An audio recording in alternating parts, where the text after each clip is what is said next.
There was my own house, that was Dreyfus. And you went down the road then and you met another house with the name of Reed's. And you went on a bit further and you met another man by the name of Jimmy Byrne. And you went down a bit further and you met a fellow by the name of Pat Clark. And then there was the three Quins lived, and they all lived in one yard together. That was the name of the people that had to go. They can still tell you in Blessington the name of every field that was flooded to make way for the man-made Poulaphouca Reservoir. 65 years ago, the waters rose, the people were put out of their homes, and the village of Ballinahown was lost forever. These days, the Blessington Lakes are an amenity. A whole leisure industry has grown up along the lakeside. But due to the treacherous deep water and regular drownings, swimming is forbidden. The government decision to flood the valley at Blessington was taken to provide Dublin with a large reservoir of clean drinking water and to provide hydroelectric power at the Poulaphouca waterfall. This scenic waterfall was removed and a dam was placed across the river.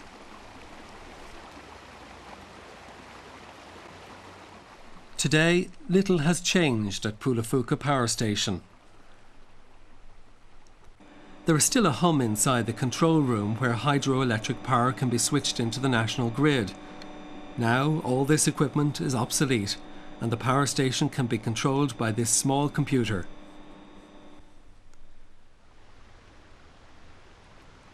There was great national pride in the construction of the new power plant. Ardnacrusha had been built with a lot of German assistance, but with the war on in 1939, it was Irish and British engineers who built Poulaphouca. But despite the national pride, there was no big opening ceremony.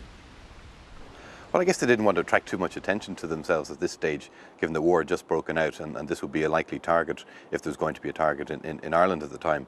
So, I mean, even the surge tank above us here was painted in camouflage paint to try and fool any German reconnaissance that might be looking out for the dam.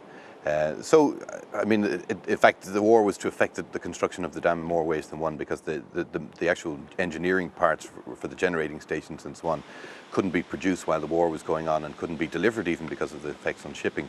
So it was really after the war that the station here became into full commission. Another Dublin beauty spot. As the dam was built, waters began to rise and the land began to disappear. The meeting of the King's River and the Liffey was soon underwater, never to be seen again. Being an old legend in Ireland. The army took to blowing up bridges to flatten the landscape in preparation for the lake.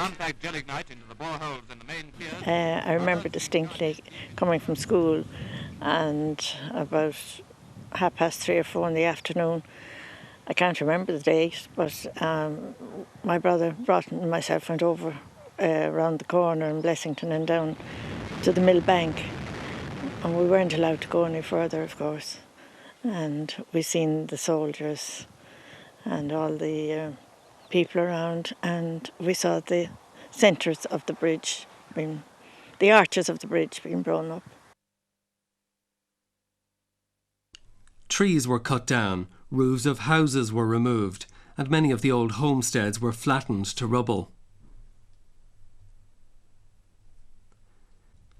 Well, as some people said at the time, it wasn't just the living who were being affected. Even the dead weren't sacred. They were having to move a whole cemetery to a new site away from the reservoir, largely, I think, because of fears of contamination of the water supply.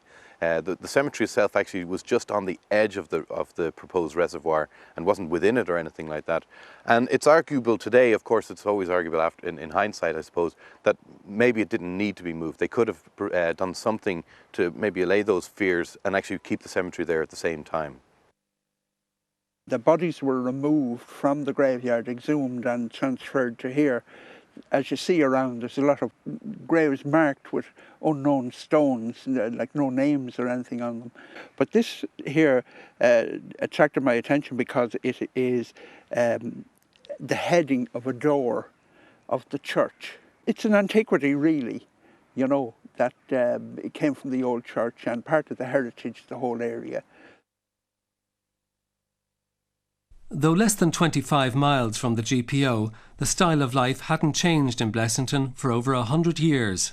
I'll take this opportunity at the closing of my day for to compose those verses, though my ones is sad to say, to pay a tribute to my friends, the country all around, and likewise those few neighbours left a place called Balnahound. Well, people was that it was back to the days of Cromwell, that they were evicted whether they were willing or not. And anyone didn't take the money.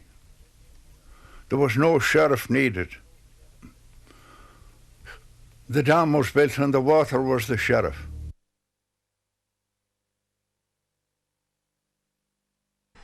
With time marching on, we gathered many local people who remember the lakes being created and some whose lands were taken by the water. At the lakeside, they recalled those tumultuous times. Well, you had to move and you got your compensation and you got out or were flooded out, which one man was. He came out up to his waist in water. He was up on the roof. And Johnny Callahan was his name. And they flooded them out. Yeah, it wouldn't happen today, I can assure you that. In 1947, when we had a big snow here, that lake was frozen and there was a chap from Kill, County Kildare, rode a motorbike from Ballinaughan into Blessington. The ice was so thick. And a lot of people walked it now. A lot of people walked it. In 1978, the level of the lake fell and some of the gable ends of the houses could be seen. The ghost village had risen. At Bowden's Holy Well, many of the relics left at the well's edge 40 years previously rose to the surface. The light was amazing as the sun was setting. It was almost eerie. A beautiful evening. I just didn't want to leave the place. And there was a mass said at the site of the old well, and I was just fascinated by it all. And there were crutches hanging around. There was a cross and there were crutches hanging on it, and rosary beads and scapulars. And they just reappeared, and they were there for quite some time, I think. Then, of course, when the water came back in again into the valley, they went back. To get a glimpse of what lies beneath Blessington Lakes, we assembled a dive team. But after 65 years, were we likely to find much? Well, I'd hope certainly that part of the mill building itself, or the mill house, in fact, should be still there. The mill building itself, I think, was demolished just before the scheme, but the mill house itself should be still standing for the most part, and some parts of the bridge are probably still reasonably intact. But just looking at the peaty brown water washed into the lake from surrounding rivers and streams is not a good omen for a successful dive.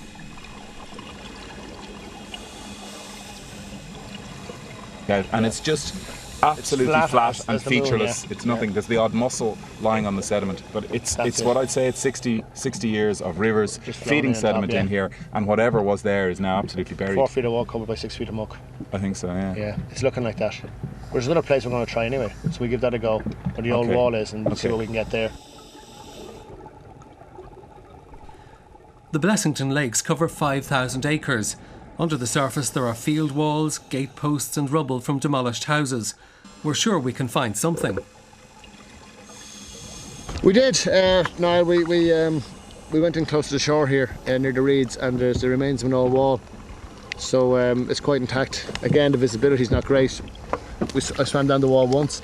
You don't get a second go with it. The visibility is completely disturbed behind me. But yes, we got some nice ideas of how the wall was built. But I mean, you can see something there. Yeah, it's quite evident there was a wall there.